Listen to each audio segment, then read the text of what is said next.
بسم الله الرحمن الرحیم. په دنیا کې لومړی قتل. یوه ورځ اتفاقا داسې پیښه شوه چې آدم علیه السلام حج ته ولاړ.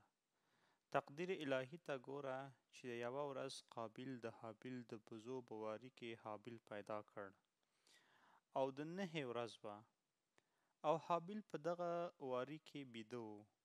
په دې وخت کې قابیل په تردد کې شو چې څنګه یې مړ کړم. د تقدیر الهي څخه منع نه وه. په دې وخت کې شیطان د یوې سړي په شکل راغی.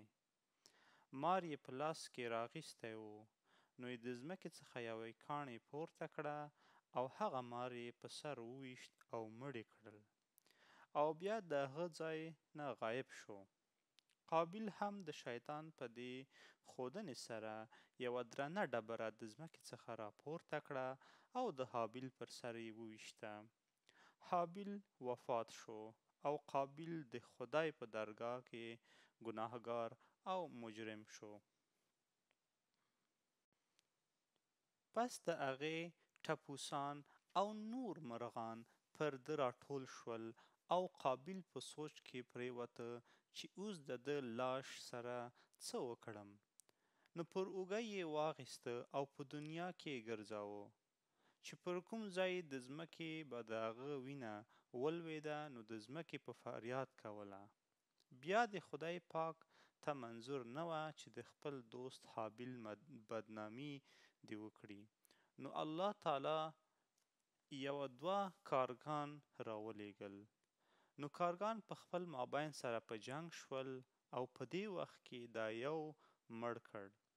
بیا هغه ژوندی کارغه په بنګلو او مخو کې به یې ځمکه راښکوله او د هغه مړ کارغه به پکې دفن کړ، لکه څنګه چې الله تعالی په سوره مائده آیت 11 کې فرمایي. پس راولېږه الله پاک کارغه په کیندلو کړي په ځمکه دپاره د ده چې وښیي ده ته چې څرنګه دې پټ کړي جسد. په تفسیر کې راغلی دی چې د دې مخکې انسان نه و مړ شوی، نو ځکه ده ته د ورور د دفن طریقه نه وه معلومه چې د ده د لاش سره څه وکړي. نو ځکه خدای پاک کارغان راولېږل، نو ده خپل ورور د هغه په طریقې سره دفن کړ او په چاپېره یې ګرځولو سره ځان خړ او پښیمانه ورته ښکاره شو. چې حابیل یې دفن کړ نو کور ته روان شو. خدای پاک مځکې ته حکم وکړ چې قابیل ونیسه او ډوب یې کړه. مځکې قابیل یې تر زنګنو پورې ډوب کړ. هر کله چې قابیل په ژړا شو او سر یې د اسمان په لوړ کړ او ویې ویل خدایه ابلیس هم ستا په درګاه کې مردود دی، هغه هم ډوب کړه. آواز راغی چې ای ملعونه، هغه خو د خپل ورونو وینه نه وه تویه کړې. بیا یې ویل خدایه زما پلار هم د غنمو په دانه ګناهګار شو، هغه هم ډوب کړه. د خدای پاک د طرفه عتاب راغلی و چې ای مردوده، ستا پلار خو قطع د صله رحمي نه وه کړې لکه څنګه چې تا وکړه، او بیا ځمکې نور هم د سینې پورې ډوب کړل. هر کله چې قابیل وویل یا ربه ستا د قسم وي او ما د خپل پلار څخه اورېدلی دي چې زما توبه د دې کلمې په برکت قبوله شوه، کومه کلمه چې د عرش د پاسه لیکل شوې ده، لا اله الا الله محمد رسول الله، نو د دې کلمې په برکت زما ګناه معاف کړه. بیا ندا وشوه ځمکې ته چې پرېږده. قابیل یې پرېښود. بیا الله تعالی یوه فرشته د سواري انسان په شکل کې راولېږله او قابیل یې په نیزه ووهه او خدای پاک بیا ژوندی کړ او بیا یې ووهه بیا ژوندی شو. او دغه رنګه دا سلسله به تر قیامته پورې جاري وي. څه وخت چې آدم علیه السلام د مکې مکرمې څخه راغی نو د حابیل تلاش یې وکړ خو یې پیدا نه کړ.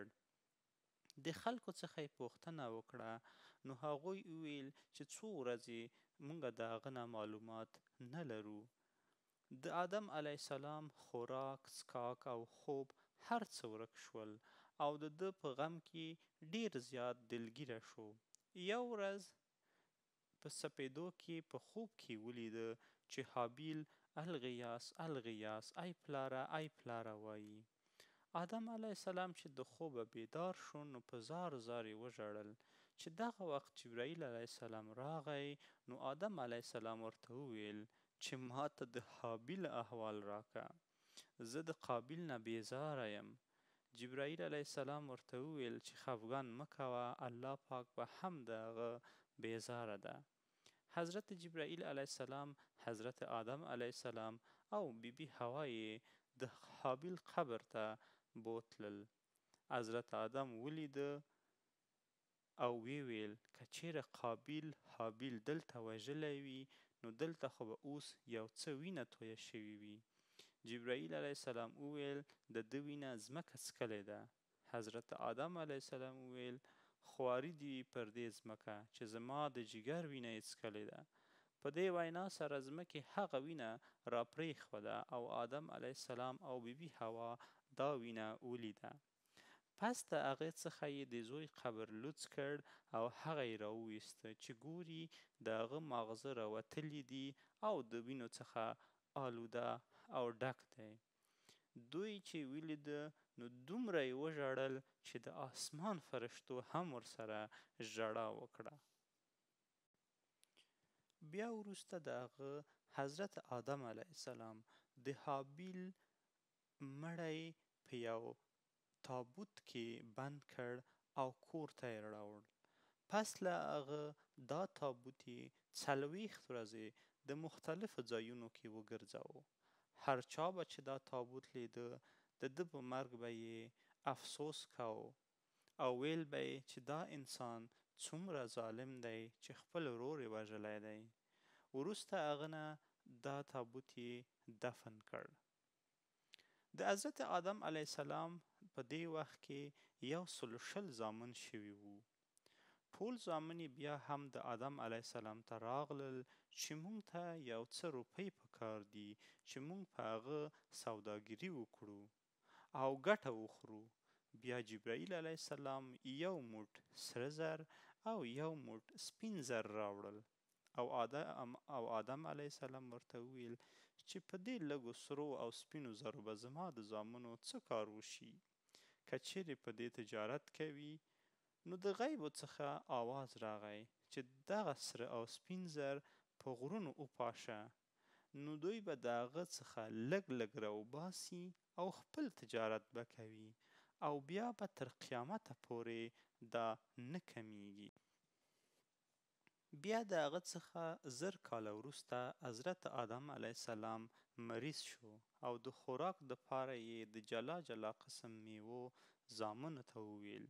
ټول زامن یې د میوې راوړلو دپاره ووتل مګر حضرت شیس علیه السلام د ده د خدمت دپاره کور کې پاتې شو.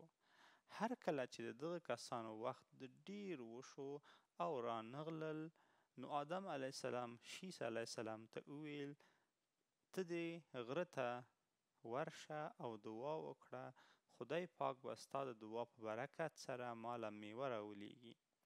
شیس علیه السلام وویل ته زما پلار یې، مشر مې، ستا به دعا سره به الله تعالی بېشکه میوه راولیږي او ستاسو دعا د خدای په دربار کې قبلیږي. آدم علیه السلام وویل زه د غنمو د خوراک په وجه د خدای په در کې شرمنده یم او ته پاک او صفا یې. بیا هغه د پلار د حکم مطابق هلته ولاړ او دعا یې وکړه چې ګوري جبرائیل علیه السلام سره د یوه ښایسته مجموعې په هغې کې قسم قسم میوې لکه امرود، مڼې، نارنج، انګور، انځر او نور داسې میوې او بله مجموعه کې په پردو کې یوه حوره پر سر راوړه. حورې چې د خپل مخ پرده لرې کړه او آدم علیه السلام ته مخامخ شوه نو آدم علیه السلام د جبرائیل علیه السلام څخه پوښتنه وکړه چې دا حوره د چا دپاره ده. حضرت جبرائیل علیه السلام وویل چې دا الله تعالی د جنت څخه د شیس علیه السلام د کورولۍ دپاره رالیږلې ده، ولې چې ټول زامن دې ستا جفت پیدا شوي دي ما سوا د شیس علیه السلام څخه.